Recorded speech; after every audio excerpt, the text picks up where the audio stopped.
Hey, what's up, everybody? Ashley Miller, Sean Martin, Eric McDowell, M across the board.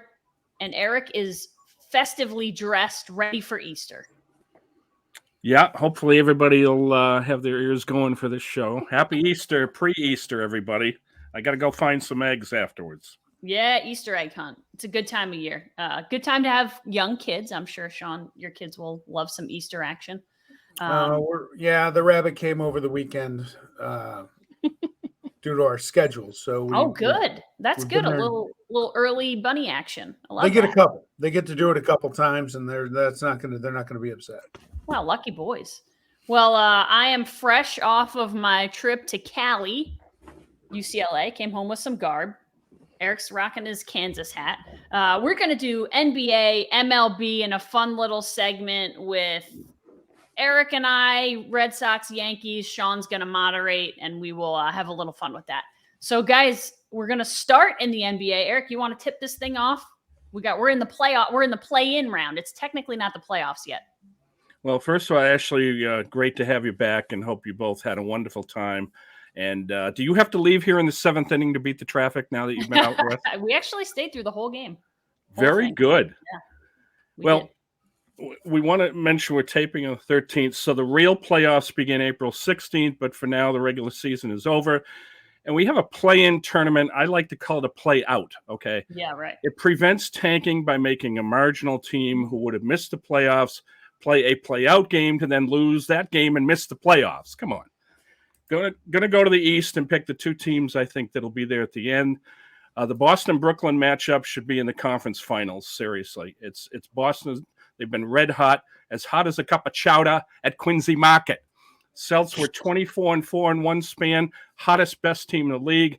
But a few weeks ago, they lost Robert Williams, the center, and he's out for this series. So getting Horford back in the deal was huge, literally, figuratively, and Tatum has been on fire, 30 or more points in 6 recent games.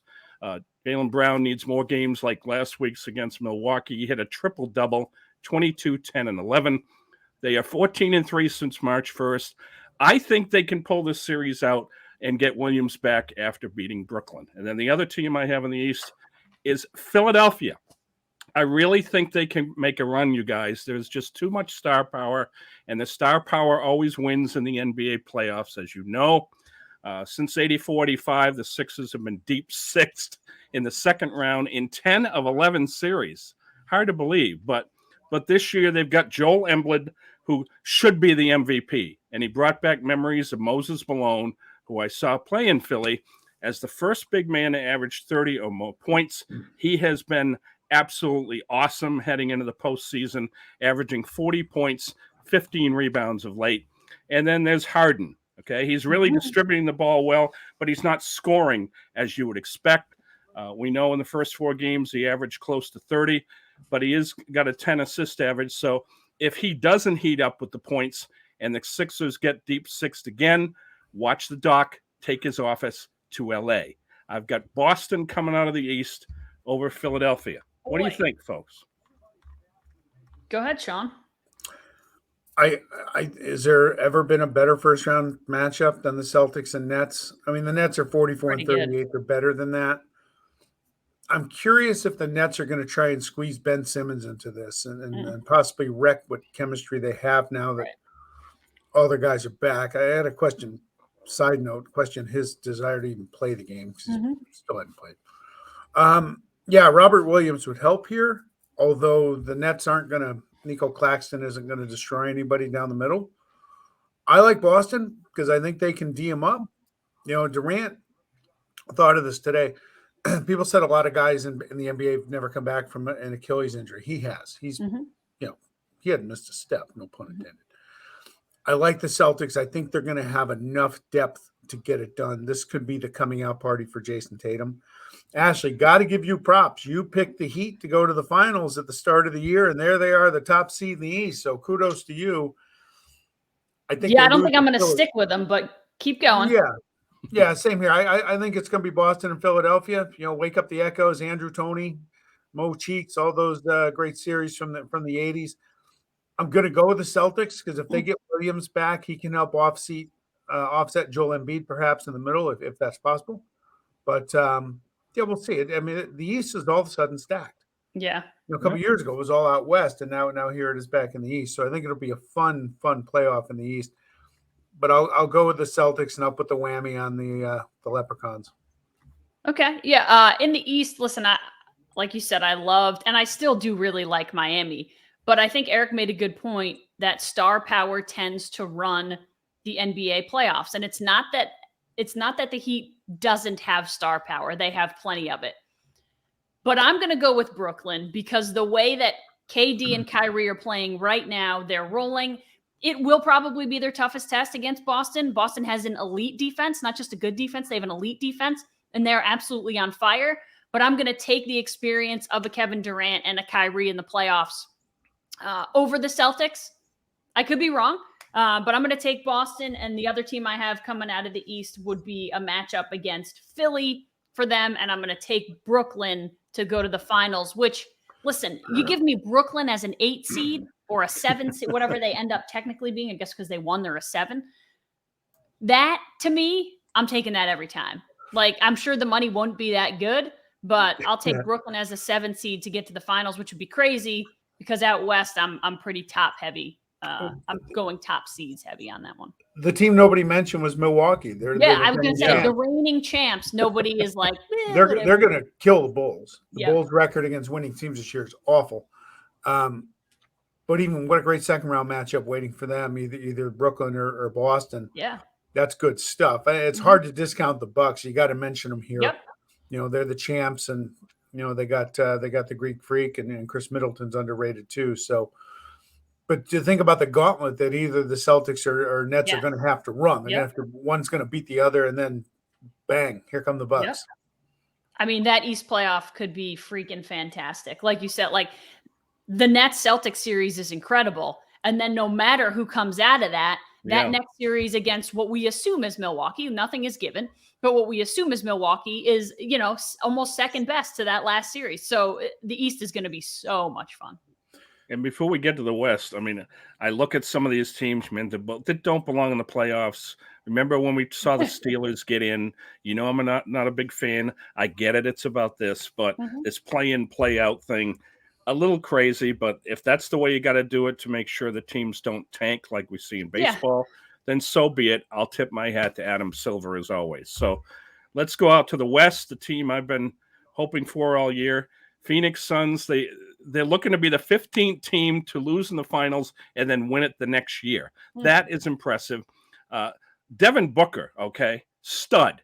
He's averaging 25, 5, and 5. He has been an absolute force. They went 64-18, And Paul, remember he was hurt. He became the first player in NBA history to be part of 4 teams to set a franchise record in a single season. I don't think that that's something that doesn't have coincidence. Are you kidding me? Of course, with him. New Orleans, Clippers, Houston, and Phoenix. They went 11-4 without him. And when he came back, he had 17 and 13 assists that night. Booker scored 49 on March 25th. He is just fine. So are the Suns, and nice to see him back, and I hope he gets one. And the other, I know there's some heart there, but I really believe in Golden State. Any team with Steph has to be in the discussion. The amazing stat here is that Green, Curry, and Thompson, played only 11 minutes together this season, all right? One was injured, then he got hurt. Then Curry got hurt. It was just one after another, dominoes of injuries. So thank goodness the kid out there that's really done well is Jordan Poole. He's averaging 24 a game in March. He scored 20 or more in 17 straight games. This kid carried them. And there is depth and better defense and a run just like the good old days should be by the Bay. Who doesn't want to see Phoenix and Golden State in the West, Ashley? And I've got the Suns in that one. Yeah, that's literally the matchup I have is Golden State Phoenix. I also have the Suns going to the finals. I'm intrigued, but I think Phoenix is going to beat whoever comes, like Clippers, New Orleans, San Antonio, whoever that is.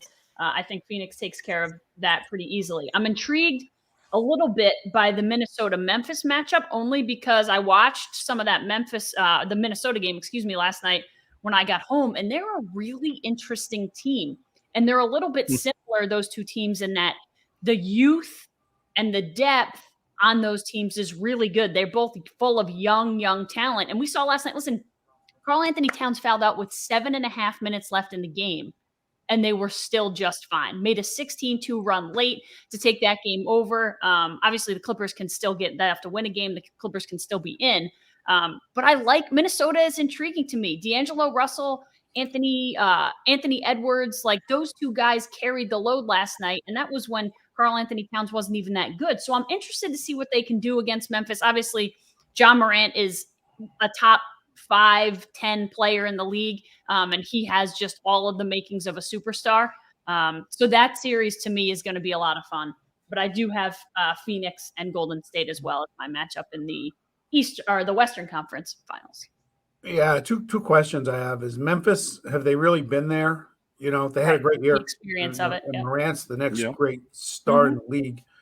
And that matters, you know, I picked Golden State to get to the finals at the start of the year. When is Steph coming back? You guys may know more about that than I do. I don't know. But I think they are absolutely going to have their hands full with Denver and Jokic in the middle. He is good point. Unstoppable. And that is not their strong suit for the Warriors. So I think we're kind of all on the same page. I think Phoenix is going back. I want to pick the Warriors, especially if Curry's healthy. Yep. But I'm going to pick the Nuggets to win that series because I think Jokic is that good and he can take it over and he's got a good supporting cast.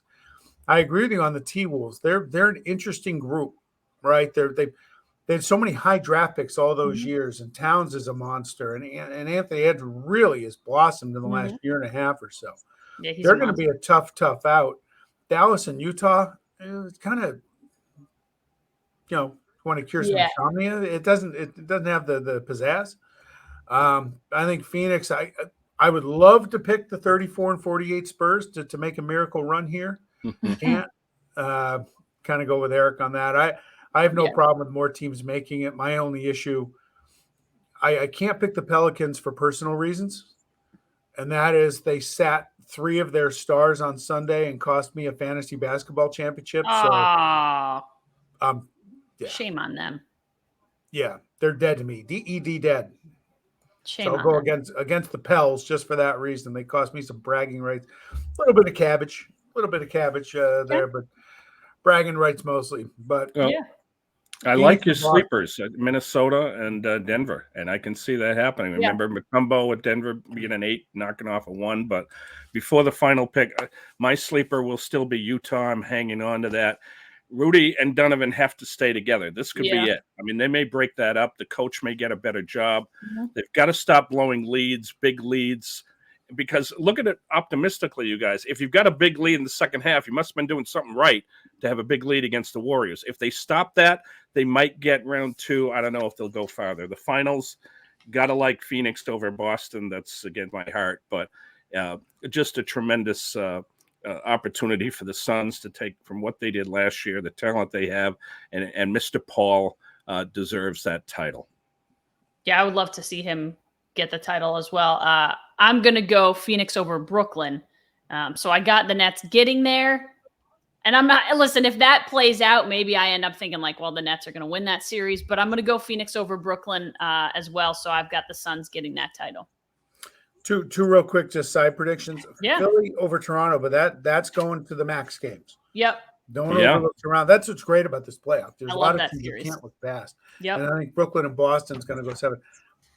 I want to take Phoenix, good for them to win. Yep. But I like to be different, so I'm going to pick the Celtics to go all the way. Robert Williams, if he's healthy, to be the difference there. That said, they could lose in the first round. Yeah, anything can happen. Yeah. And who do you guys have a preference in the play-ins tonight as we tape on a Wednesday? I would go Atlanta at home just because they're a different team at home than they have been. Yeah. And I'm going to go Pelicans as well just because I like the way they're playing. I think CJ McCollum adds a different dynamic to that team. Brandon Ingram's been really good for them. So I'm going to go both home teams tonight. Well, they're rested. Play another. What's that? They're rested because they didn't play on Sunday. Valanciunas and so I like the Pels. They should win tonight. I'll go with you and make that unanimous. And I wanted to throw one more thing out you before we move on, and that's especially I know how Sean just is heartbroken about the Lakers now. The season's over. I'm glad you knew the brought them coach up. would be gone. What a fiasco! But I want to throw a couple names out to you. John Calipari, come on, really? But it's been 20 years since he screwed up in the NBA. His name's floated out there. I think Sam Cassell deserves a shot. He's been a long-time assistant. And watch for Mark Jackson, who did well with the Warriors, had a little incident at the end. And the other name to throw out there, who knows? Juwan Howard, not out of the question. I've also heard Quinn Snyder floated, which I think would be very interesting. Like if he kind of just wants to take the next step, he wants to get out of Utah because they've been in the playoffs and that's good enough for them. But maybe he wants to try to win elsewhere, and where else better to do it than in LA. But is LeBron there beyond the next year? Like, who knows? But I love Quinn Snyder. I think he's a fantastic coach, and he's so just kind of underrated. So I think that would be interesting. Here's a problem with that job. Mm-hmm. I'm so glad you brought it up. It sucks. That you job. knew I would. Because you have look, I over the years I've determined I like Cleveland LeBron. Mm-hmm. Hated him in Miami. Yep. In LA, for him to get out there the other night, an hour before Frank Vogel gets fired, and say, well, this is on the front office for them to build this team. I'm just a player. I'm paraphrasing, but they're the ones that make the decisions. Now, if they ask me, I will give them my opinion. That's horseshit. Excuse my French. And meanwhile, they did everything he wanted. They did everything he wanted. They could have had DeRozan. They could have had Buddy Hield instead. Nope. Him and AD wanted Russell Westbrook. How'd that turn out for you? Okay. What I can't stand about LeBron is everyone knows what his status is. Mm-hmm. He's one of the greatest players of all time. He has definite input on the roster. And when it doesn't work out, he doesn't want anything to do with it. Mm-hmm. Okay. Not me. I'm just a player. That's garbage. Okay. Stand up, take accountability, say, hey, look, we thought it was going to work. We couldn't make it work. Okay. I'd respect that. All right. But instead, he's trying to pass it off on Rob Pelinka and Frank Vogel, and then he gets dismissed an hour afterwards. People want to talk about the greatest of all time. Well, that's part of it. Mm-hmm. And that's why he'll never be Michael Jordan. Okay. Jordan he didn't have a lot of mistakes to own because he won every year. But that's my problem with LeBron James. He wants that status, but doesn't take any accountability when it doesn't work. He doesn't want any of the negatives that come with it. No. And I agree with you. I can appreciate that. That's part of the territory.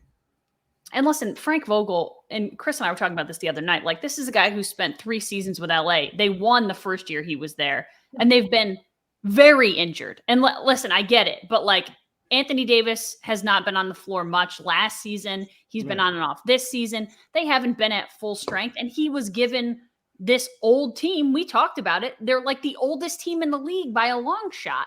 This is what he was given. To say that he can't get the job done and he can't coach is just ridiculous. He's a good coach. He's been handed not a crap roster, but a crap situation that he has no control over the roster because, like we said, LeBron has it, as does the front office. So he's just kind of the man who's like, well, guess I take whatever I can get. Well, we won a title in the first year, and now we've been injured. What do you want me to do? Yeah, if Philly doesn't advance, then I can see Doc Rivers. But isn't the 76ers job a better job than the Lakers right now? Doc should stay exactly where he is. Mm-hmm. Yeah, right. I wouldn't leave if I was him. All right. So we got Phoenix, Boston, and one Brooklyn. Right? I got a Brooklyn Phoenix. Yep. Okay. We'll see how it plays out. Yeah. All right. Hey, folks, don't forget, especially for you people in the Albany, New York area, the 518, as we affectionately call it. Mm-hmm. Don't forget the Albany Empire kicked their season off at home on Saturday, April 23rd. Gozilla Media, by the way, I got my Gozilla Media shirt on today. Now it's a business expense. We'll be hosting the pregame show starting at 3:30 live from MVP Arena. You can watch it on Gozilla Media's YouTube channel. Buy your tickets today at albanyempirenal.com. NAL. I'll be NAL. there. Awesome. I don't think I won't be there for that one. Plenty more ahead. Speaking of plenty more ahead, Major League Baseball. Yeah. Love day games. Checking out Josiah Gray, my fantasy baseball sleeper, pitching against the Braves right over the shoulder of my monitor. Makes for a fun work day. Yeah, no doubt. No, I love day baseball too. Love it. Chris is upstairs watching the Braves right now. The Braves are my adopted team this year. He didn't watch much of the Braves. I told Eric we watched, other than the Angels game that we saw in person, we watched less sporting events than we've probably watched opening week of the baseball season ever. Just because you're busy doing other things. We're busy visiting friends, going to the beach, seeing cities, all this other stuff. We did not watch much in the way of baseball. Did you bring the garbage can for the yeah, I pounded on it. Oh my God. It was amazing. Well, Bregman must have picked up on the code that you were sending. Yeah, every time Altuve came up. I mean, it's the loudest the stadium got the entire game. They just booed the you-know-what out of him. And I think his first 3 at-bats, he was 0 for 3 with 3 strikeouts, and they couldn't get enough. They didn't even care that their team was losing. As long as Altuve wasn't hitting, oh, my God, they freaking loved it. Well, you saw the new rule that I think all of us like is the Ohtani rule. You saw him pitch and then stay in the game as a DH. And I thought that was the one rule that everybody agreed upon that made sense, not just for him, but it's the way baseball was played. Pitcher back then would hit. So very exciting for you to see new awesome. Baseball history. And he was great. He didn't go deep into the game, but he had like 9 strikeouts in 4 1/3 or 4 2/3, something like that. Like, that's legit. He was mowing him down. He just wasn't super efficient with a pitch count. They pulled him right at 80 pitches on opening day. Really cool to see him pitch. He didn't hit well. But you guys, he's like, this is the joy that Shohei Ohtani brings to the game. Did you see the video of him? Because he hasn't hit to start the season. Is literally doing CPR on his bat in the dugout. He's like pumping its chest and then breathing into the bat and just like making fun of himself. But this is how that guy plays. No pressure, free and easy. Like most guys would be, you see the guys just like bashing water coolers and stuff. He's like, all right, let me see if I can breathe some life back into this bat and go out there and play. That's just how he is, and he was so much fun to watch. How was the crowd?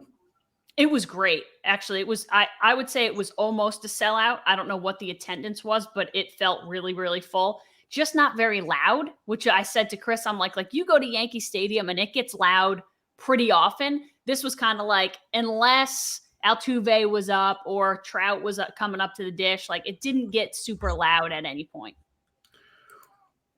You saw Houston, and I wanted to touch on Houston too, because everybody talking about they lose Correa. They're doing just fine. This kid at short, Jeremy Pena, a good young superstar is what Altuve said. Had 3 hits over the weekend, his first homer. Big kid. He looks like he's going to be the next great Houston player. They're going to be there at the end. We still have that grudge against them, but the Angels haven't proven anything. Seattle, I think, could win that division. But if Verlander does and looks like he did, the newly constructed Verlander, Houston will still be a tough out. And I think that's kind of what we all said last week. Like, Houston is still probably the class of that division, despite losing Correa. And their lineup is deep. It's funny. I said to Chris, we were looking at like lineups, and he's like, I don't think I really know anyone in Houston's lineup. And I'm like, yes, you do. Yuli Gurriel, obviously Alex Bregman. He's meant outside of Altuve and Bregman. But I'm like, Gurriel, there's guys up and down that lineup who you don't even really realize until they come to this and are like, oh yeah, they've got him too. Jeremy Pena was like the one guy we didn't know, and he's been great. That guy played at Maine. Jordan Alvarez too is a big Jordan Alvarez. Yep. Hey, look, I have good news for our viewers and both of you.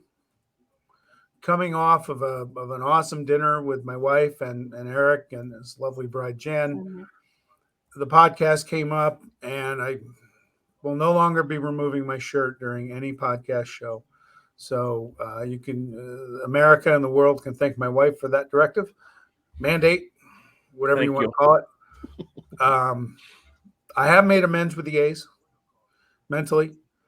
I'm getting behind the kids. This is the best part. I saw some tweet from you, and I thought, this is the guy who took his shirt off, turned it inside out, said, I'm done with this team, and now 5 games into the season. Are they 2-3? 3-2. We've won 2 more games than last year. We started 0-6. 2-3, and he's back on the bandwagon. Oh, we're going to make the playoffs. We're going to make the playoffs. These kids are something else. Excuse me? Yeah, you'll make the NFL or NBA because they'll take teams like Oakland. Christian Pash is a star. He's going to be. No, I've taken the thing with the A's. Hey, look, it's young kids. They don't ask me my input. They don't Yeah. ask me to look at their financials and help them out, so I can not only their do what I can fault. do. It's not the player's fault. So don't take it out on the players. I hate the owner. I hate the politics, but you got to get behind your team and root them on. And you know what? If it's a new batch of young players to kind of get to know a little bit.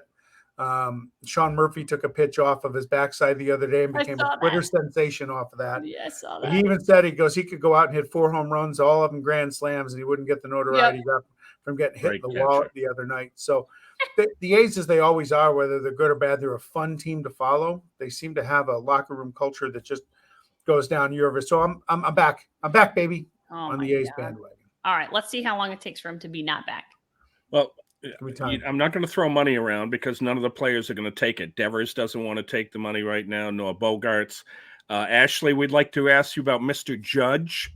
Is he judging this a little overboard of his value to turn that down, that he got that contract? Yeah, listen, I saw a lot of Twitter chatter about how it was Bush League of Cashman to come out and put all this on the table and tell them exactly what he turned down. I don't think we talked about this week, but I'm not sure. Or last week. I am on board with Cashman doing this because you know what? It's to the point where now it's always the owners who look like the bad guys because nobody knows the specifics. It's just a matter of like Yankee fans saying, well, Cashman didn't get the job done. Cashman couldn't come to terms with Judge, so it must be Cashman's fault. You know what? No, it's not always the ownership's fault, the GM's fault. Sometimes these players are turning down deals that they shouldn't be turning down, and that is what Aaron Judge did. He's turning down a deal that he should take. And you know what? If he wants to go to free agency and test the waters, have at it. And he still may end up back with the Yankees at the end of the day. But I'm glad that we now know that it's now transparent exactly what he turned down because now you know how greedy he's being or how much he's overvaluing himself and what he thinks he can get more than $30 million a year on a 7-year contract. Yeah, here's the thing with that. And on my other podcast, I had a diehard Yankee fan who's a contributor for ball9.com. And I talked to him about that. And I thought it really got bad that Cashman went public with it, but Cashman had to go public. Yeah.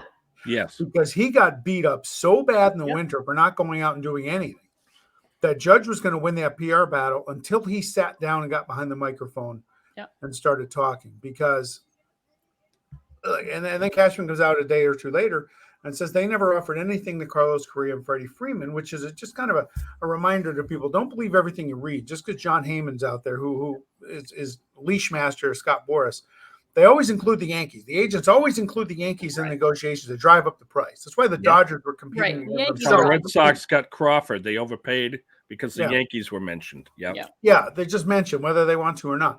Here's Aaron Judge's problem is there's never been an everyday positional player that big. Correct. He's the guy. So he's already 30. He's not 26. He's not 24. So what's going to happen to his body in 3, 4, 5 years? Because if you give him $30 million a year for 8-9 years, when he's already 30, you're looking at an Albert Pujols contract then.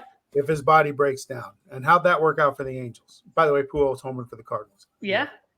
And he's never looked more back at home than in a Cardinals uniform. I saw him in a Cardinals uniform. I'm like, this is the way it's supposed to be. This is just what I picture every time I see the guy. But yes, Aaron Judge is a different beast. He's a guy who's a freaking right defense. He's a defensive end playing right field. He's a guy that they're using in center field because in certain cases they have to, which I don't love. He's a great right fielder, but to me, that's where I want him is in right field. But at 37, does he have injury issues like we saw last year? Is he going to be on the field?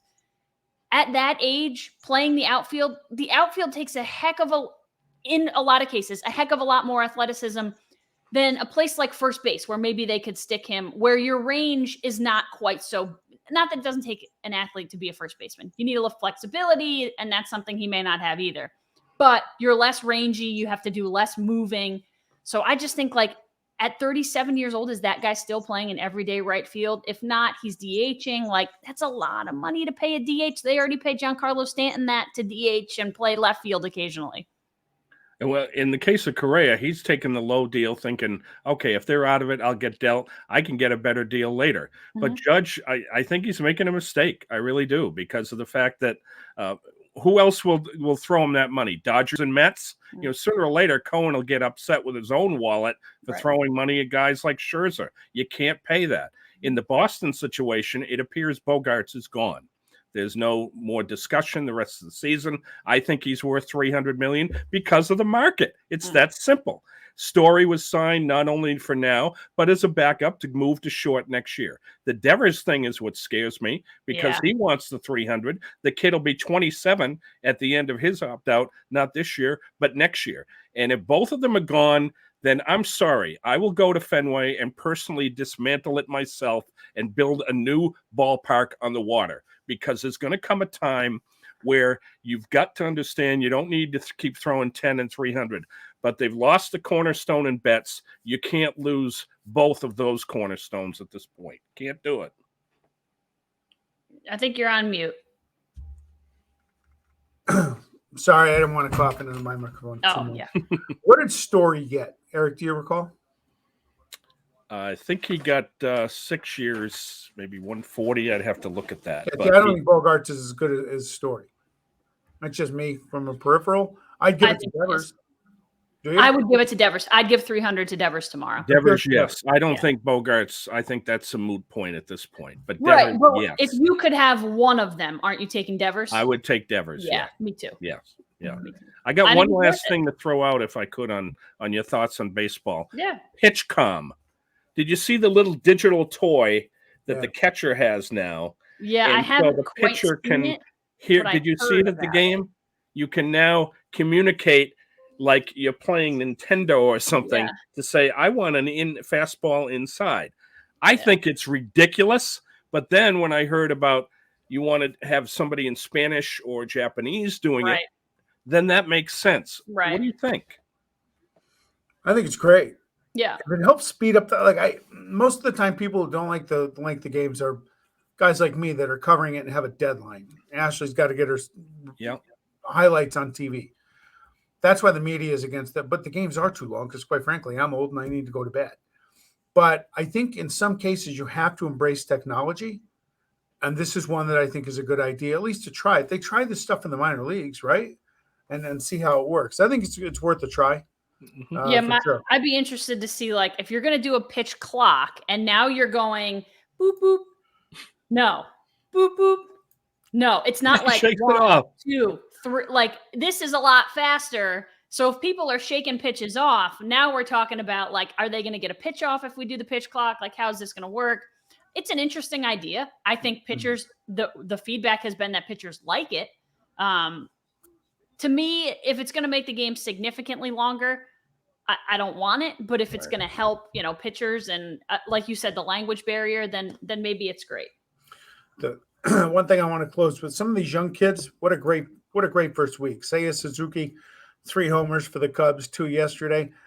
And I wish I remembered the number of at-bats. Stephen Kwan is becoming a sensation in Cleveland. I got you. You got it, Ashley. Hook me up. I got you. First of all, the guy's a freak. He was 10 for 15 since opening day. Yep. And he's been on base in 18 of his 24 plate appearances. And he has yet to swing and miss at a pitch. That's ridiculous. Incredible. He hasn't missed. But I love it. That is what the city of Cleveland needs, because we talked about that team going in the tank. And by the way, we thought that Ramirez was going to be trade bait. They just signed that guy to a huge contract. That dude's not going anywhere. So maybe they will really try. And maybe they've drafted well. Like, this is a guy, Stephen Kwan. If you're not an Guardians fan, my bad, already. Whoop.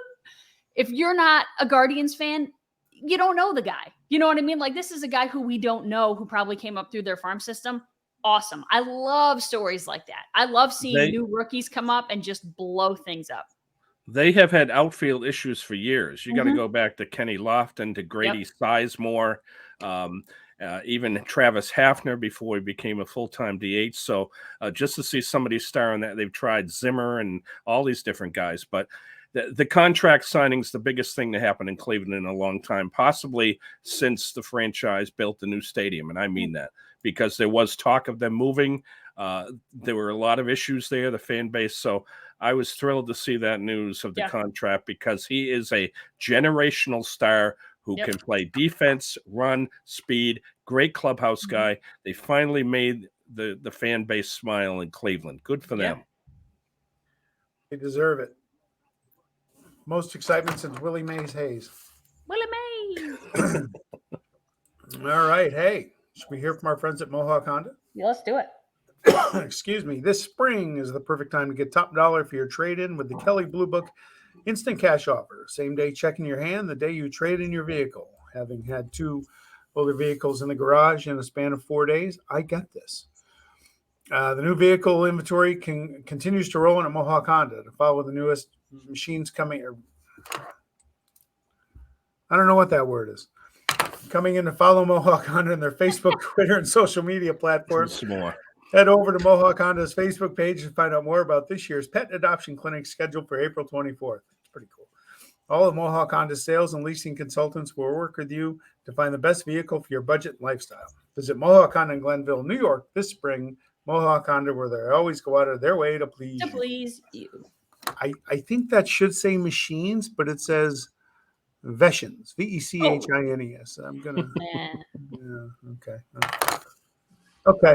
Oh, so we brought up the Yankees and Red Sox. I thought this would be a hoot since I followed a lot of Twitter over the weekend when the Yankees and Red Sox were playing. And a lot of my people I follow are Yankee fans, and so I'm watching the different emotions go through. I didn't even have to watch the game if I didn't want to. You saw it on Twitter.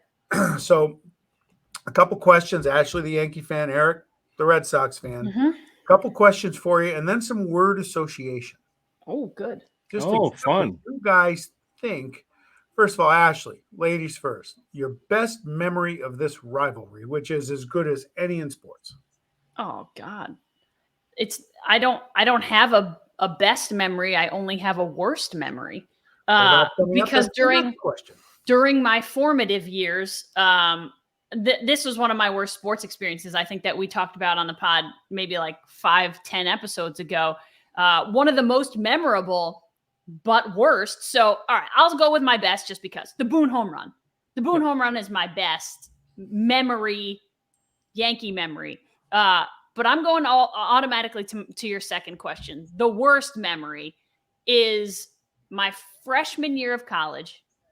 I am in a 4-person dormitory. One of them is a diehard Patriots, Red Sox, Celtics, Bruins, the whole thing. Oh, Bruins. And Kate, her name is Kate. I'll give her props. She watched all the time and was, let's say, very passionate about all of her teams. I am going to say I'm not your typical Yankee fan. I'm not that like obnoxious, annoying, in your face. And I know I'm probably the exception to the rule, and that's okay. But we're up 3-0. Don't say a peep. I'm good.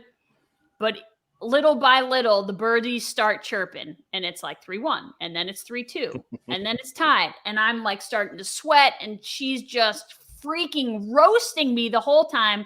And then we lose, and it's like literally one of the worst days of my life was dealing with that, living with a Red Sox fan, as a Yankees fan, losing a 3-0 lead. It was horrendous. So 2004, it was real bad. All right, Eric. Real bad. Best memory, worst memory. You have I'm going to start down in the dumps. Good memories. Yeah. And first, Ashley, love you. So after this, still love you. Thank you so much. But worst memory for me has to be in 78, which shows you my freshman year in college. We went to a bar in New Haven, and there was a white line down the middle. And we were on one side, the Yankee people on the other. And the 2 guys I drove were from New York. And when Yaz popped it up, and when the Sox lost that play-in game, that was what a play-in game was all about. That extra 163rd game. I got into my lovely Ford Falcon, almost drove off, and the 2 clowns came in with the New Yorker, yeah, baby. That will never, ever be worse than that. The best, surprising, was a game. It turned out to be Johnny Pesky Day at Fenway, retiring as 6th. And it was also the last game for Mike Mussina, who got the win for the Yankees. So that was good for them. But that was great because it was the last game I went with both my mother and father-in-law with Jennifer. And so that was very special. And my father-in-law, no longer with us, he had a big smile that day because he's from a family that loved the Yankees. He loved the Red Sox, and he was very happy. We beat the Yankees. So that's a wonderful personal memory will always stick with me, Sean. Thanks for that. How do you feel about the Boone home run? Oh, come on. What was About that? how I feel there. about that's about how I feel about. Well, it's probably I probably feel worse about the drop in the 3-0 lead than you feel about the Boone home run. At least I feel bad because it leadoff was can be done. because of Wakefield. Okay. Yeah. Unfortunately, he didn't get Bucknerized after Right. that because Wakefield had a great career in Boston, great community, and Yep. people didn't get on his case. That guy. What a knuckleballer. For me, real quick, the 78 playoff game for this reason. I lived next door to my grandparents. I had just moved to New York the year before, and my grandparents were diehard Yankee fans, and my grandmother was passionate. So I kind of get into it a little bit. Yeah. And so I invited, she's like, hey, come on over and watch it. It was like a 3 o'clock in the afternoon game. And I brought a friend of mine. I told him, hey, come on over to my grandmother's to watch the game. And he showed up in a Red Sox helmet. And I said, Oh my God. you can't go. You're not You're go to my unwelcome. grandmother's house with this. And Get he out. wore, we got to the door and she opens the door. She goes, and my buddy's in like 8th grade, goes, you can't come in my house, and send him home. And we watched the game. The worst Yeah, memory, Grandma. it goes back to the 04, just because I enjoyed the anguish of the Red Sox every year and I never wanted it to end. So when they rallied from 3-0 down, that kind of sucked. Okay. Word association. Word association. First thing that comes to your mind, no filter. Let it out. Ashley. Pedro Martinez. Don Zimmer. Good one. Who's your Eric. daddy? Who's your daddy? Eric. Bucky Dent. Middle initial F, middle name ends with G. Thank you. Goodbye, Bucky. Ashley. David Ortiz. Crush my soul. Crush You know what's yourself. funny? I would say villain, but it's not. It was. I probably hated him as much as any Red Sox player I've ever hated. And now I really enjoy him. Eric, September of 78, the Boston Massacre. You got to lead. The Yankees come into Boston and sweep you in 4 in a ruthless manner. Do you remember that one? I was busy studying hard, Sean, as a freshman Yeah. in college until that October playoff when Okay. people forget we came all the way back to force the playoff, being the optimist. Liar. Ashley, you already referenced the 2004 playoffs. One word. Dead. Okay. Dead. Eric. Alex Rodriguez. Veritex glove, number one. In his face. That's a good. Right in his face. And number 2, we almost got him for Manny Ramirez. Oh my God. Think about that. What could have been. Yeah. Eric, just so you know, the panel would have accepted punk ass bitch as a response. Ashley, Fenway Park. Hate it. I've been there one time. It was to see. I was a huge Ken Griffey Jr. fan as a kid. I still am. I love him. One of my favorite players of all time. I was there one time to see a game against the Mariners, and I wore a Ken Griffey Jr. t-shirt jersey to Fenway Park. Eric, guess what's coming? Yankee Stadium, the house that Ruth built. We won't Bonus mention points if the you can name the name of the play that they sold him. No, Nanette, which was in high school, and I refused to perform in it. But Yankee Stadium to me, Tom Seaver's 300th win as a member of the White Sox, as I mentioned earlier this year. That was my highlight going to Yankee Stadium, watching Tom Seaver win, Phil Rizzuto get pushed over by a holy cow, and the Yankees lost.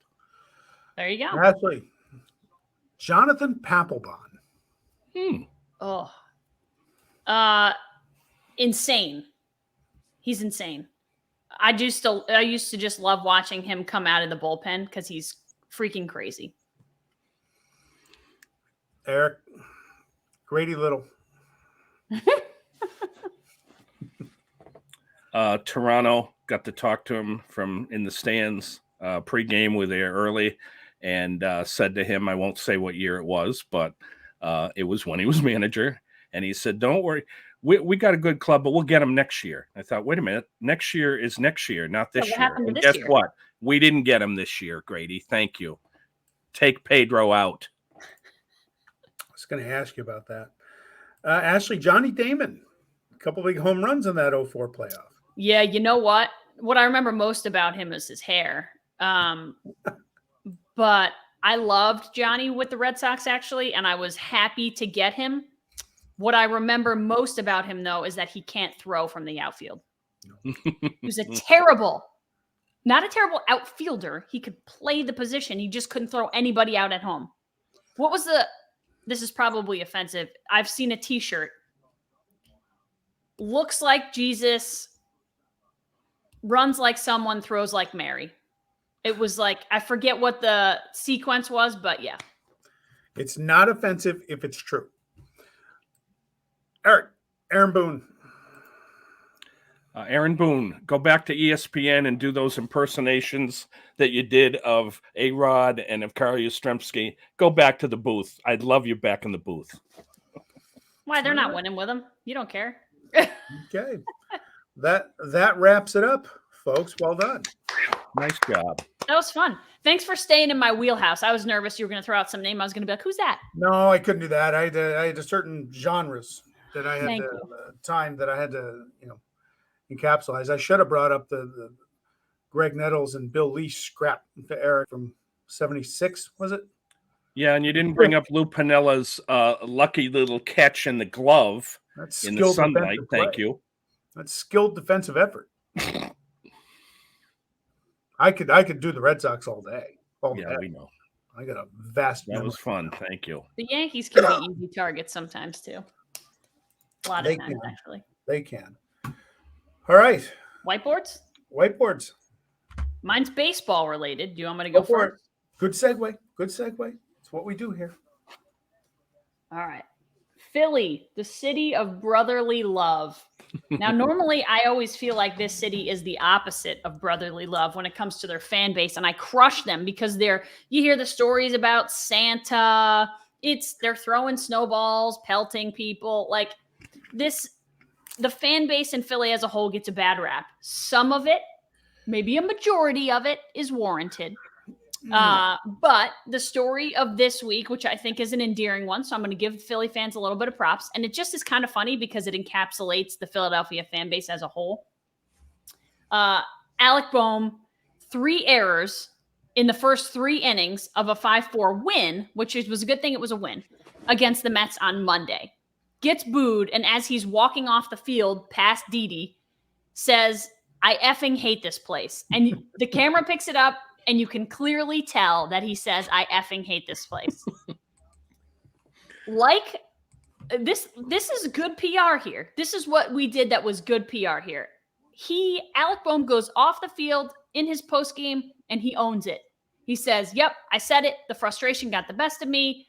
Did I mean it? Of course I didn't mean it. I was just angry. I was upset with my play. I made 3 errors, and I said it. I don't mean it. I love the fan base, whatever." He comes in as a pinch hitter last night and gets a standing freaking ovation. Wow. A standing ovation from his fans after he said, "I effing hate this place." Good for Philadelphia, because you know what? That's the kind of fans they are, though. They appreciate hardworking fans, but they can also appreciate a mistake. They make a lot of mistakes. He owned up to it. And you know what? I think they love the gritty, they like the "I effing hate this place" kind of player. So I just thought it was a really cool moment. They accepted him. They give him a standing O a night after he kind of told them off. And it was great. They were very, very lovely fans last night. But the Yankees would have booed the you-know-what out of him. They probably would have welcomed him back. They would have been like, trade him. Those Philly fans were booing the A's when they were being introduced on opening day. Like, they're still upset that they moved to Kansas City way back 50-something. They booed the Pope. I know they booed Mike Schmidt when he was in the batting cage. I mean, come on. Ashley, that's a great story, right? Yeah, it's a good one. I can't believe they did that. Yeah, it's a good one. Hey, but before we proceed, forgot one. Oh, sorry. Yep, Godzilla Media will be live this year for the NFL Draft at Iron's Edge at Boston Spa Country Club. Join Godzilla Media live on location starting at 5:30 and through the entire first round. Enjoy. We don't have a pick. We have Devontae Adams. Enjoy great drink specials, food, football fans, and more on Thursday, April 29th For more information on the upcoming Draft Night broadcast, continue to watch and listen to Godzilla Media shows this month. All right, I've got a little heavy one, okay? Oh, no. So, first, we do have to congrats to the Jayhawks for playing 20 great second half minutes after they had some self-reflection at halftime. It was the biggest comeback in tournament final history against a team that had one of the biggest comebacks in tournament history. So I'm sorry about North Carolina, Sean, but it was a tremendous game. But this is mostly about another Eric. Eric was a student for me at a college and majored in sport management. He really took to the profession by assisting me in sports info. He'd ask questions, show that he had the determination and confidence and talent to succeed. He chose this as a profession. After graduation, his first stop was an internship at This Hat and This Shirt came to me as a thank you gift in the mail one day. He did a super job that led to a full-time opportunity at Penn. He later also worked at Stanford and Vanderbilt. Now, Eric has moved back home to Western New York. He is having some health issues, but as I said, he has the determination and confidence. He will win again. So thoughts are with you, Eric, especially today, which happens to be your birthday. Happy birthday, Eric. Happy birthday, Eric. Happy birthday. And we wish you all the best on this show. All right. That was very nice, Eric. That was very Thank nice, you. Eric. Austin Matthews, congratulations to the sniper from Arizona applying his craft in Toronto, the all-time leading single-season goal scorer for an American-born player, NHL history, 58 goals this year. Great for Matthews. He's been healthy. He's finally fulfilling some of that promise. And the Maple Leaf fans, great fans up there. They've kind of had a resurgence lately. They're kind of firmly setting that second seed for the playoffs. But here's the bad news, Toronto. Enjoy Matthews. Enjoy the next 10 days or so till the regular season's over. Because as we call it back in the day when I would hang out in some of these off-track betting parlors, because now it's coming down the stretch, and as my friends and I, especially the big man out in the Boston area, call it, here comes the effed up part for Toronto. It's called the playoffs. And we know what happens when playoff times and the Leafs. I would love to see the city of Toronto win a Stanley Cup. I don't think they'd have to shut it down for a month. But guess what? You got to get out of the first round to win the fourth round. So sorry to bring that up, bad karma, and especially since you might be playing the Bruins again, if we can get our act together and get Pasternak back. But so Toronto, enjoy the record, enjoy Austin Matthews, the great players you have there, and my condolences for what's about to come. Oh, boy. Actually, there was a photo circulated on April Fool's Day that showed the Maple Leafs, where the team gets on the ice and the Stanley Cup in front of them. That was harsh. Oh, man. Sean, congrats on locking up Derek Carr. Really? That's big news. Yeah, you didn't see that? No. 3-year extension, $121.5 million. Okay. That's actually a little more than I thought he'd take because he's entering the final year of his contract, yes. And this is what I love about Derek Carr. He waited till they got Devontae Adams and locked him up before he did it. He could have had his extension a while ago. He is now with you through 2025, and it is he got a no trade clause as part of the deal. I love Derek Carr. His first ever game was in the Meadowlands. He was a second round pick. Thank God he saved me from the Matt Schaub era, what was going to be that year. And Carr, he's learned. He's lost some games. He's played on some really bad teams, but he's been a great team player. I love him, and I'm happy to have him. You just made my day. I did not know that. He's your guy now. He's your guy for the next 4 years, 3 years. My guy since 2013, and we'll take it. I'm very happy with that. So Ashley is just Miss Breaking News star today. Yeah, I try to keep track Derek of Carr. I try to keep track of the. Yeah, hold on. Listen, I got to get my Derek Carr jersey, okay? Yeah, your wife will kill you. Keep that shirt on. Wear your Derek Carr jersey next week. Okay. All right. All right, guys. It's been fun. We'll see you next week sometime. Don't know when yet, but we appreciate you tuning in. Apple, YouTube, Spotify, at MMMATB1 on Twitter. Thanks for joining us, and we'll see you next week. Thanks, guys. This was fun. All right. Have a great week.